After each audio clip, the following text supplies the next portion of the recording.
चालू। आज सुबह जब हम महाकाल के दर्शन करने गए तो एक बड़ा ही हृदय विदारक हमने दृश्य देखा। पूरा महाकाल मंदिर चारों तरफ से मुस्लिम आबादी से घिर चुका है, बहुत बुरी तरह से। मुझे पता नहीं आप लोगों ने इस पर ध्यान दिया है या नहीं ध्यान दिया है। महाकाल एक ऐसा तीर्थ है, भारत में रहने वाले हर सनातन धर्मी की आस्था महाकाल मंदिर में है। हर व्यक्ति अपने जीवन में एक उद्देश्य बनाता है कि उसे कम से कम एक बार महाकाल मंदिर के दर्शन जरूर करने हैं। जो भी सनातन धर्म में विश्वास करते हैं उनके जीवन का ये उद्देश्य होता है कि महाकाल मंदिर में एक बार जरूर जाया जाए। लेकिन जिस तरह से यहाँ योजनाबद्ध तरीके से महाकाल मंदिर को घेरा गया है और वहां पे ऐसे उद्दंड लोग घूम रहे हैं, आप अभी भी जाकर देखेंगे, हमें तो सुबह ही दिखाई दे गए थे, पता नहीं आप लोगों ने ध्यान दिया है नहीं दिया है, जो वहां हिंदू महिलाओं को परेशान भी कर सकते हैं और अव्यवस्था भी फैला सकते हैं। मुस्लिम जनसंख्या का, जबकि यहाँ सारा क्षेत्र ये धार्मिक है, किस तरह से इतनी बड़ी आबादी मुस्लिम जनसंख्या यहाँ सेट हुई, ये एक बड़ा ही सोचने वाला सवाल है। 15 साल तक यहाँ मध्य प्रदेश में हिंदूवादी संगठनों की सरकार थी, हिंदूवादी सरकार थी।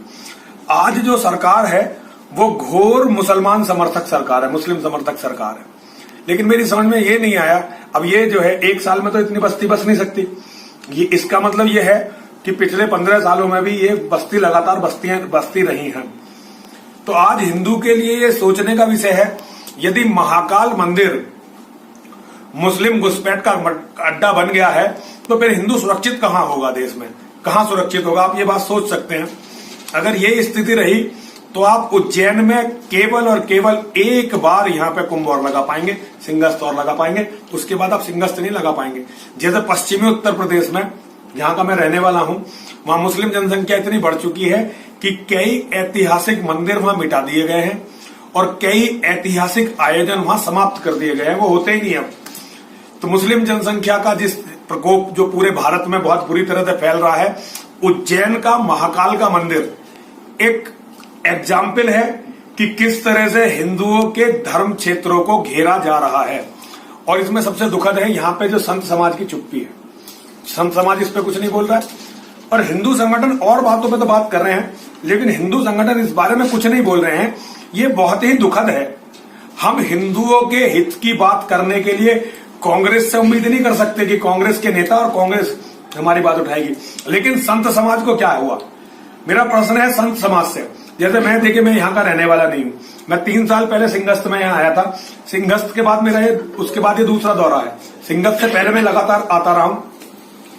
तो अचानक जो मैंने जो स्थिति देखी है, अगर आप में से कुछ लोगों ने सिंहस्थ में मुझे सुना हो, तो हमने यहाँ प्रश्न उठाया था कि भारत की सरकार को जनसंख्या नियंत्रण के लिए कठोर कानून बनाना चाहिए। और हम लोगों ने लगातार खून से लिख के पत्र भी दिए थे। हमने यहाँ 2 प्रश्न उठाए थे। एक तो साध्वी प्रज्ञा जी को छोड़ा जाए, और उस तत्कालीन सरकार उन्हें कुंभ में नहीं आने देना चाहती थी, तो हम ही लोगों ने दबाव बना के उन्हें कुंभ में स्नान करवाया था। लेकिन आज की जो स्थिति मैंने 3 साल के अंदर जो अंतर देखा है वो बहुत ही हृदय विदारक है, पीड़ादायक है। मतलब एक अनजान आदमी हूं मैं उज्जैन से, मेरा यहाँ कोई राजनीतिक इंटरेस्ट नहीं है। मैं आज प्रेस वार्ता करके चला जाऊंगा, फिर कल भी मैं भोपाल से चला जाता अगर स्वामी जी मुझे यहाँ नहीं लेके आते। स्वामी जी मुझे यहाँ लेके आए, मैं इनका बहुत बहुत धन्यवाद देता हूँ। इनके कारण मुझे महाकाल के दर्शन हुए।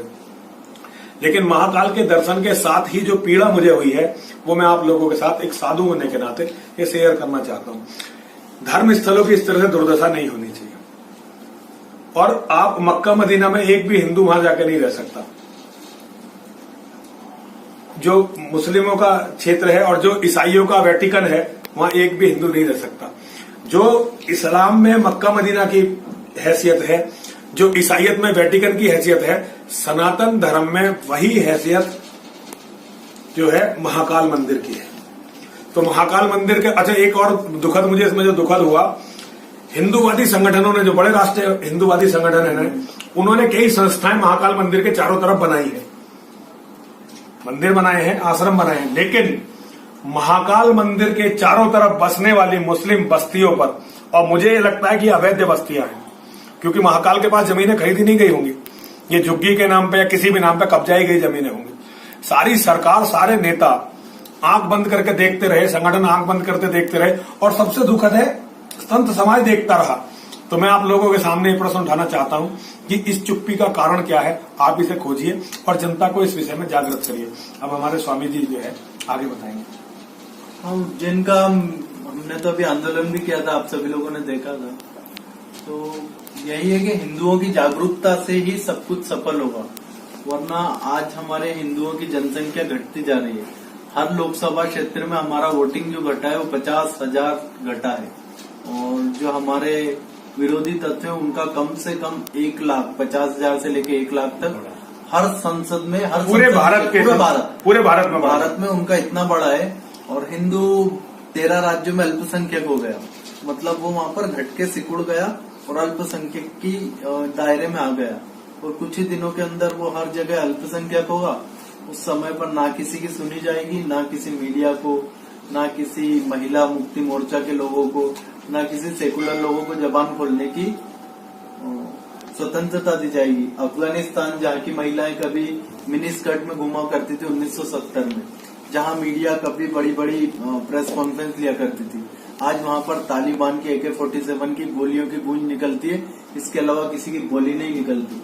वही स्थिति भारत में होगी, वही स्थिति जो आज सूडान में, जॉर्डन में, लीबिया में, ट्यूनीशिया में, इराक में, वही स्थिति हमारे उज्जैन में हो जाएगी।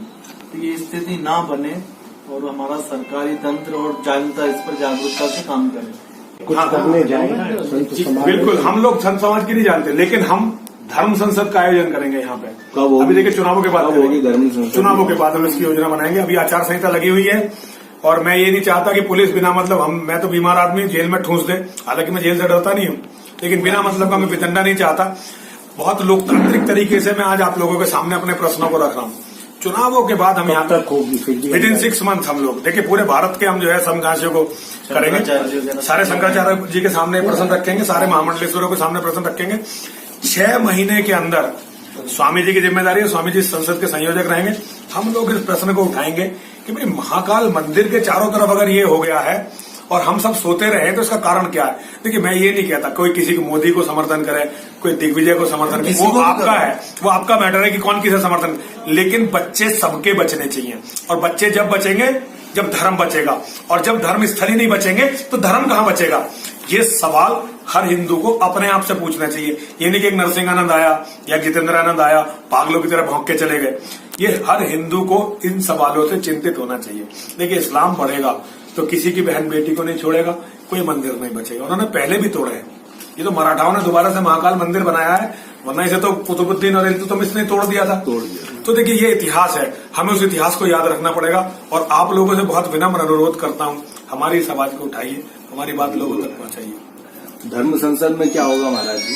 देखिए धर्म संसद में हमें सवाल उठाएंगे, मुस्लिम बढ़ती हुई जनसंख्या और महाकाल मंदिर को जिस तरह घेरा गया है इसके ऊपर ही धर्म संसद करेंगे। हम इसी के ऊपर धर्म संसद करेंगे। नहीं तो कोई प्रस्ताव पास करेंगे? हाँ प्रस्ताव करेंगे, सरकार को हम धार्मिक नगरी बनाई जाए इसे, और इस पे अवांछित जो तत्व हैं। देखिए मैं ये नहीं कहता कि किसी को यहाँ रहने का अधिकार ना दिया जाए, इतनी मेरी औकात नहीं है। चाहता तो मैं ये हूँ कि हिंदू धार्मिक नगरियों में, जैसे अंग्रेजों ने एक हरिद्वार के लिए एक बायलॉज बनाया था, ये अंग्रेजों ने बनाया था कि कोई भी ईसाई या मुसलमान, कोई भी गैर हिंदू हरिद्वार में नाइट स्टे नहीं कर सकता था। ये अंग्रेजों ने बनाया हुआ बायलॉज था। मैं चाहता हूँ सभी धर्म नगरियों में बायलॉज हो, लेकिन मैं जानता हूँ कि अब किसी भी नेता में इतनी हिम्मत नहीं है, कोई इसके बारे में सोच भी नहीं सकता। लेकिन इल्लीगल लोग दूसरी कम्युनिटियों के, बल्कि इल्लीगल तो हिंदू भी यहाँ पे नहीं रहना चाहिए, यात्री के रूप में इसका स्वागत है। ऐसी पवित्र नगरी में कोई भी इल्लीगल इमिग्रेंट नहीं होना चाहिए। यहाँ ये शरण देने के लिए नहीं है, हिंदुओं की धार्मिक नगरी है, यहाँ कोई भी अवैध इस तरह का तत्व बर्दाश्त नहीं किया जाना चाहिए। ये हम धर्म संसद में उठाएंगे, सरकार को प्रस्ताव भेजेंगे।